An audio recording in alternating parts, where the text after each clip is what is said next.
Bine ai venit la Praf de copt.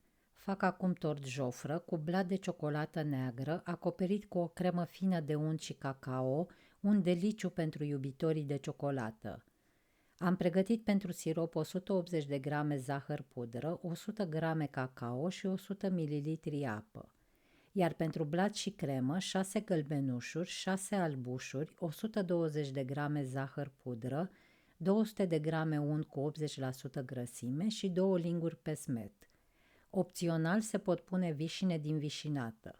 Întâi fac siropul. Pun într-o cratiță 180 de grame zahăr pudră și cacao și le amestec un pic.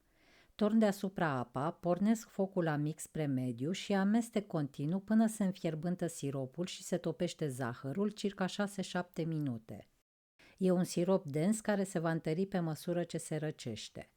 Las siropul de cacao la răcit, trebuie să fie la temperatura camerei când îl amestec cu untul și gălbenușurile.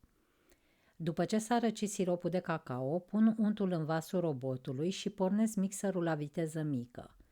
Torn deasupra zahărul pudră și mixez cu paleta la viteză mare 5-6 minute.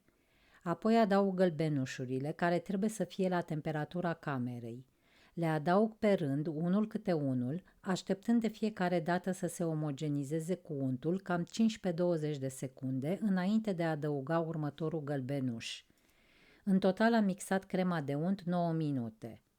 Pun peste unt siropul gros de cacao și mixez la viteză mare 2 minute, 2 minute și jumătate până se omogenizează și am o cremă fină de unt și ciocolată. Împart crema în două, jumătate va intra în compoziția de blat, iar cu cealaltă jumătate voi acoperi blatul. Pornesc cuptorul la 170 de grade Celsius cu ventilație. Într-un vas separat bat albușurile spumă la viteză mare, circa 5 minute, până am o bezea fermă. Torn peste albușuri jumătatea de cremă păstrată pentru blat și pesmetul și amestec cu o spatulă până se omogenizează. Torn compoziția într-o formă de tort rotundă cu diametru de 17 cm pe care am pulverizat spray antiaderent pentru copt. Când nu am spray, tapetez forma cu hârtie de copt.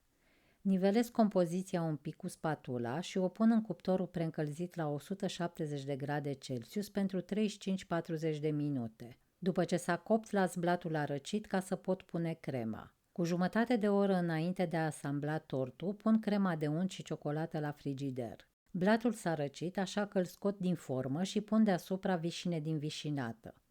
Se poate face simplu, doar cu crema peste blat sau cu vișine proaspete cu fructe confiate după preferință. Pun vișine doar pe 3 sferturi din blat pentru că vreau să am și vreo 2-3 felii simple. După ce am pus vișinele, pun crema de unt și ciocolată. Întâi pun cam 3 sferturi din cremă deasupra, după care pun cremă pe lateralele tortului cu o spatulă cu lama dreaptă și nivelez. După ce am îmbrăcat complet marginile tortului, nivelez stratul de cremă de pe tort.